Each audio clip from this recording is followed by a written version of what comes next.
কে হবে আওয়ামী লীগের সেক্রেটারি, প্রশ্নবোধক চিহ্ন দিয়েছি যে কে হবে। আমি কি জানি কে হবে, বা আপনারা কি কেউ আন্দাজ করতে পারছেন কে হবে? তবে কেউ একজন তো হবে। কে হবে? কেউ একজন হবে। তা আমার কাছে যে ইনফরমেশনগুলো আছে সেগুলোই জাস্ট আপনাদের সাথে শেয়ার করছি আমি। ইনফরমেশনগুলো, এটা আপনারা বলতে পারেন যে 99% কারেক্ট কিছু ইনফরমেশন আছে, এবং সেগুলোই আপনারা শুনতে পারেন, চিন্তা করতে পারেন, নিজেদের ডটগুলো মিলাতে পারেন। আবার গ্যারান্টি দিয়ে বলতে পারি যে এই ভিডিওটা আপনারা সেভ করে রাখতে পারেন, যাতে পরবর্তী যখন সেক্রেটারি নির্বাচিত হয়ে যাবে তখন যাতে আপনারা বুঝতে পারেন যে কথাগুলো ঠিক ছিল। আমি সৈয়দ আশরাফ ভাইয়ের কথা, যেমন উনি এক সময় 111-এর সময় উনি ভারপ্রাপ্ত সভাপতি সেক্রেটারি ছিলেন, ভারপ্রাপ্ত। এছাড়াও আরো অনেকেই ছিলেন। তো এখনো যে পরিস্থিতি তাতে হয়তো ভারপ্রাপ্ত সেক্রেটারি একজন আসতে যাচ্ছে, এবং সেটা হয়তো খুব সহসা। তবে হ্যাঁ, আপনাদের গ্যারেন্টি দিয়ে কিছু কিছু কথা বলতে পারি। সেটা এক হচ্ছে যে কোনো পরিবার থেকে আসবে না, কোনো সাবেক মন্ত্রী নয়, এবং পুরোপুরি ইউরোপ আমেরিকাতে বসে থাকা কোনো নেতাও না। এরপরও তো কেউ না কেউ। তবে এটা বলা হচ্ছে যে এটা চমক, 8জন একটা লিস্ট আছে, তো সেটা লিস্টটা এইভাবে করেছে যাদের বয়স 55-র উপরে, কিন্তু 70-এর উপরে নয়, মানে 55 বছরের নিচে নয়, 70-এর উপরে নয়। যেমন ধরেন আমি বলি যে আমি, আমার নাম আছে, কিন্তু আমি 55 বছর বয়স হয় না, আমার বয়স হয়েছে ধরেন আপনার এই 54 বছর 11 মাস, আমি ক্যান্সেল। আবার ধরেন আপনার নাম আছে, আপনার বয়স হচ্ছে যে 70 বছর 6 দিন, আপনার নাই। তার মানে 70 বছরের ভেতরে, ঠিক 55 বছরের উপরে, মানে 55 বছর থেকে একদিন উপরে হইলে হইতে হবে, আবার 70 বছরের নিচে হইতে হবে। এই ধরনের নাকি 6-7টা নাম সাজেশনে আছে। দেখা হচ্ছে তাদের অতীত এবং বর্তমান অবস্থান, এইটা যাচাই বাছাই হচ্ছে। আর এই যাচাই বাছাইটা করছে অবশ্যই দলের সুচিন্তক যারা, বা দল সম্বন্ধে যারা, তাদের অতীত কর্মকাণ্ড এই জন্যই যাচাই করছে অতীতে তারা আসলে কে কি করেছে বা কার কি অবস্থা। তবে হ্যাঁ, এমন একজনকে নির্ধারণ করার কথা নাকি বলা হচ্ছে, যিনি বা যার কোনো গ্রুপিং নাই, মানে ওনার পক্ষে যে গ্রুপ আছে, ওনার পক্ষে যে একটা প্রপাগান্ডা চালাবে, এরকম কিছু নাই।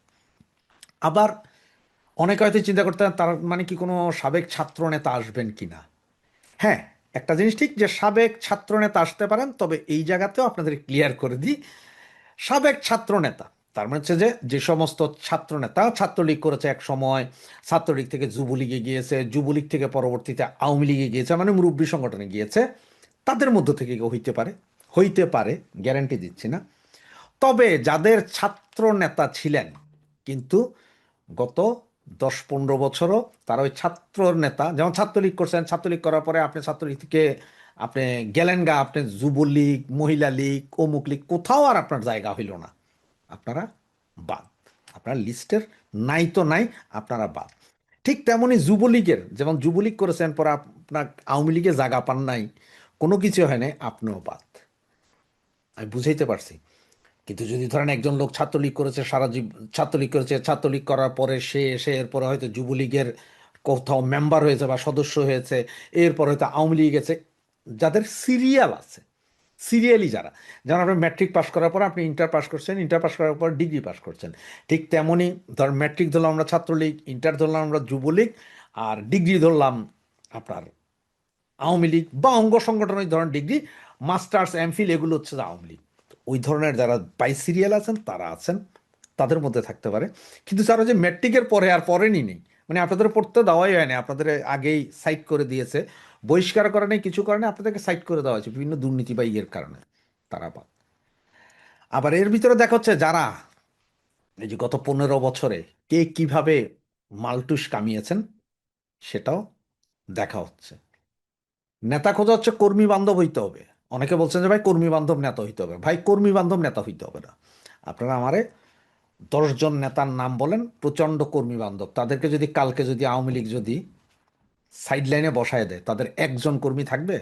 থাকবে না। কারণ আওয়ামী লীগ যেমন নেতা বানায়, আওয়ামী লীগের আছে অগণিত কর্মী। নেত্রী যার নাম ঘোষণা দিবেন, তার পেছনে বাংলাদেশের তৃণমূল গিয়ে এক হয়ে যাবে। যার নামই ঘোষণা দিবেন নেত্রী, তার পেছনেই এক হয়ে যাবে। কারো পছন্দ হোক, কারো পছন্দ না হোক, গাইল দিবে, ওই দিবে, কিন্তু এক হয়ে যাবে। ওনার কথা তখন ফুল, কারণ নেত্রীর সিদ্ধান্তই চূড়ান্ত। সুতরাং সেই হিসাবে এমন নেতা খোঁজা হচ্ছে যাকে সারা বাংলাদেশের সমস্ত তৃণমূল চেনে না, যাদেরকে আপনার প্রতিদিন পেপার পত্রিকা বা ইয়েতেও আসে না, যাদের নাম, যাদের নাম হয়তো 10 জন লোকও চিন্তা করতে পারতেছেন না, কিন্তু সৎ, যোগ্য, এই দল টেনে তুলতে পারবে, তেমনই একজন নেতা খোঁজা হচ্ছে। এবং যে 7 থেকে 8 জনের নাম আছে, তাদের মধ্যে থেকে যে কোনো একজন হবে। 7 জন বা 8 জন, এর মধ্যে আবার ক্যাটাগরিক্যালি ABCD করা হয়েছে, যে কি অবস্থা না অবস্থা, মানে কার কি, সেই হিসাবে আনা হবে। এবং ওই একজন না শুধু, এর পরে পাইপলাইনে রাখা হবে আরও 3 জনকে। তার মানে যাকে এখন বানানো হবে, যদি কোনো কারণে উনি ফেইলিওর করে, ওনাকে জেলে যেতে হয় বা ওনাকে কিছু করতে হয়, যাতে দেন এন্ড দেয়ার সেকেন্ড জন এসে দল ধরে ফেলতে পারে, সেকেন্ড জনে কিছু হলে যাতে থার্ড জন এসে দল ধরতে পারে, এরকম আরও 3 জন, মানে প্রথম জনের পরে আরও 3 জন রাখা হবে, মোট 4 জন। 4 জন এমনি থাকবে, 4 জনের আপনার সেক্রেটারি বানিয়ে দেবে না, সেক্রেটারি হবে একজন, কিন্তু বাকি 4 জন আরও লিস্ট, কিন্তু কেউ জানবে না যে কে কে আছেন লিস্টে, পরবর্তী কে কে আছেন। যার নাম ঘোষণা করা হবে সেক্রেটারি ভারপ্রাপ্ত, উনিটা জানবেন, ওনারটা সারা বাংলাদেশে জানবেন, বাকি 3 জনেরটা জানবে না, টেকনিক্যাল কারণ। ওই একজন গেলে চাট করে দেখবেন যে আপনার 24 ঘন্টা আর দেরি হয়নি, চলে আসবে। সেই হিসাবেই নেত্রী ইয়ে করছেন। এটা হয়তো আগামী 2-1 মাসের ভেতরে ভারপ্রাপ্ত সেক্রেটারি আসছে, এবং এটা একটা চমক হবে। মানে যেমন আমি আগেই বলছি, আপনার সৈয়দ আশরাফ, তারপর আপনার জিল্লুর রহমান, এনাদের মতো একটা চমক আনবে, যে যেই চমক সকলেরই পছন্দ হবে। প্রথম হয়তো বুঝে উঠতে পারবেন না, কিন্তু পছন্দ হবে পরে। তবে এইটা বলছি, কোনো পরিবার কেন্দ্রিক, কোনো সাবেক মন্ত্রী না, ওনারা না, ওনারা বাদে অন্য কেউ। তো ভালো থাকবেন, বাকি যদি আরও খবর পাওয়া যায় সেটা বলবো। এই পর্যন্ত আজকে শেষ করছি। ভালো থাকবেন, সুস্থ থাকবেন, এবং ভিডিওটা মাস্ট আপনি সেভ করে রেখেন, কথা মিলছে কিনা। জয় বাংলা, জয় বঙ্গবন্ধু।